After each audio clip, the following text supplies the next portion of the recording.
जय हिंद दोस्तों, स्वागत है आपका क्यूरोसिटी जीएस के यूट्यूब चैनल पर। आज हम बात करेंगे भारतीय ध्वज संहिता संशोधन के बारे में। हाल ही में हमारी सरकार के द्वारा भारतीय ध्वज संहिता में संशोधन किया गया है। इसके तहत बहुत सारी चीज़ें बदलाव की गई हैं। आगे हम देखेंगे अपनी वीडियो में कि क्या क्या चीज़ें बदलाव की गई हैं और हमारे जो राष्ट्रीय ध्वज है उसे कहाँ पर फहराया जाएगा और उसके फहराने का नियम क्या क्या है ना, इसके बारे में हम देखेंगे। चलिए शुरुआत करते हैं। तो हाल ही में यहाँ पे देखिए, आर का मतलब क्या है, रिसेंटली, हाल ही में इसमें संशोधन किया गया है।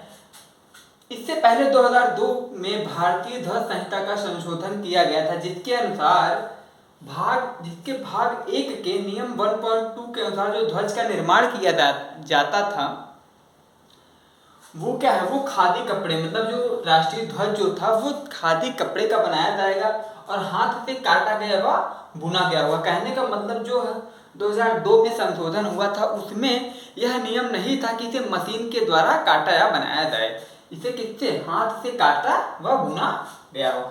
और क्या था, अन्य सामग्री अगर उपयोग में लाई जा रही थी मशीन के द्वारा अगर किया जाएगा तो दंडनीय अपराध माना जाता था। कब, इसके पहले जो संशोधन हुआ, इससे पहले मतलब 2002 में संशोधन हुआ था उसके अनुसार ऐसा माना जाता था। अब जो हाल ही में संशोधन हुआ है, रिसेंटली में जो संशोधन हुआ है, उसके तहत हाथ या मशीन के द्वारा काटा गया या बुना गया हो सकता है। और कपड़ा कौन कौन सा हो सकता है, खादी का कपड़ा, कपास का कपड़ा, रेशम का कपड़ा, पॉलिएस्टर हो सकता है, ऊन हो सकता है, से किया जाएगा। देखिए अभी तक क्या था कि कर्नाटक के हुबली में केवल एकमात्र इसकी औद्योगिक इकाई थी, ध्वज निर्माण इकाई थी, जिसे BIS द्वारा अनुमोदित किया गया था। तो इस संशोधन के बाद वहाँ के जो कार्यकर्ता हैं उनका यह अवमानना है कि या उनका यह तर्क है कि इससे क्या होगा कि जो खादी के परिभाषा है उसमें उन्मूलन देखने को मिलेगा। साथ ही साथ जो हमारे स्वतंत्रता से संबंधित चीज़ें थी उसमें भी उन्मूलन को देखने का वो मिलेगा आपको। आगे हम बात करते हैं 2002 में जो इसके प्रदर्शन और फहराने के संदर्भ में बातें हुई थी 2002 में, लेकिन 2002 में इसके विवरण से संबंधित कुछ नहीं था कि जो है।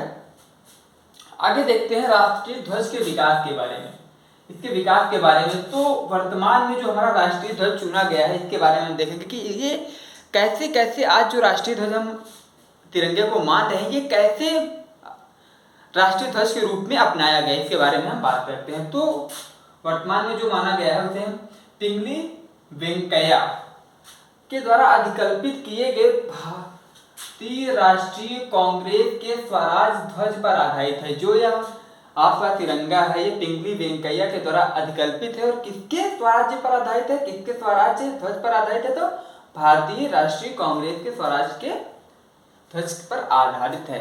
इसमें कई परिवर्तन हुए जो आज हम वर्तमान में देख रहे हैं अपने राष्ट्रीय ध्वज को।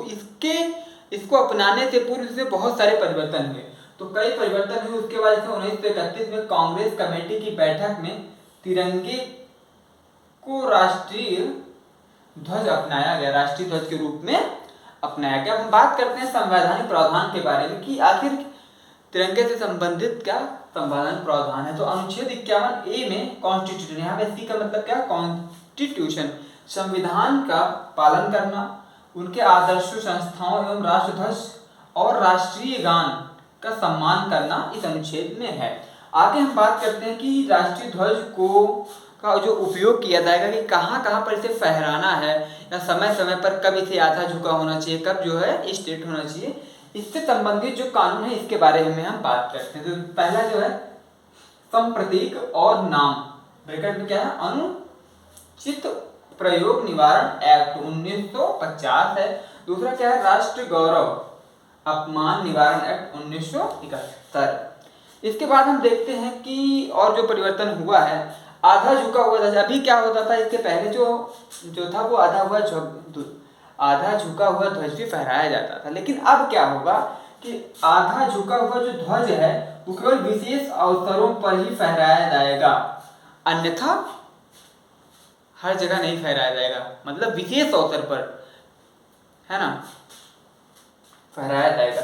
दूसरी बात क्या है, सेनाओं के अलावा किसी के भी शव आवरण नहीं बनेंगे। मतलब अभी अब जो है जो राष्ट्रीय ध्वज है हमारा, जो तिरंगा है, वो केवल और केवल सेनाएं जो है ना हमारी, उनको उनके शव का आवरण, मतलब उनको वो जो शहीद होते हैं तो उनके ऊपर आवरण के रूप में केवल प्रयोग किया जा सकता है, इसके अलावा और किसी पर इसका प्रयोग नहीं किया जाएगा। आगे बात करते हैं हम पोशाक वर्दी पर। जैसे आप देखें नैपकिन हो गई, रुमाल हो गया, हमारा कपड़ा हो गया, अगर हम तट पर तिरंगे को छपवाते हैं, अपने राष्ट्रीय ध्वज को छपवाते हैं, तो ये हमारे राष्ट्रीय ध्वज के सम्मान के विरुद्ध है। तो यह अब जो है इसमें लाया गया है कि पोशाक वर्दी पर छपाई किया मतलब नहीं किया जा सकेगा। समझ रहे हैं आप?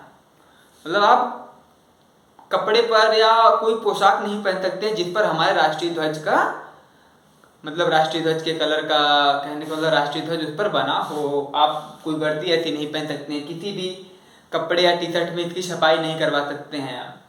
दूसरी चीज बात यह है कि अब हम देखते हैं कि जो हमारा राष्ट्रीय ध्वज है इसका अनुपात क्या होगा लंबाई और चौड़ाई के में। इसका अनुपात कितना होता है? 3:2। अगर लंबाई आपकी 3 फीट है तो चौड़ाई आपकी 2 फीट होगी।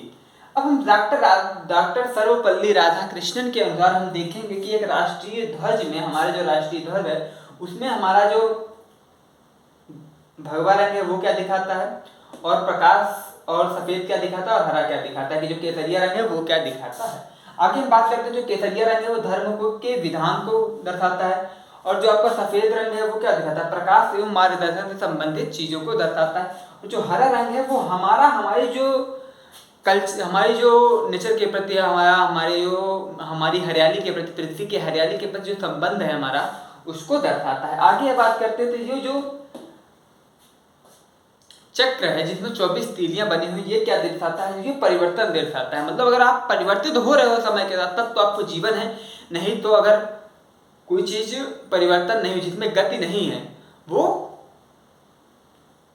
जिसमें अपरिवर्तन है, वो कहीं ना कहीं क्या है, वो रुकी हुई है, वो मृत्यु के समान है। परिवर्तन ही जीवन का आधार है और अपरिवर्तन जीवन को मृत्यु के समान है।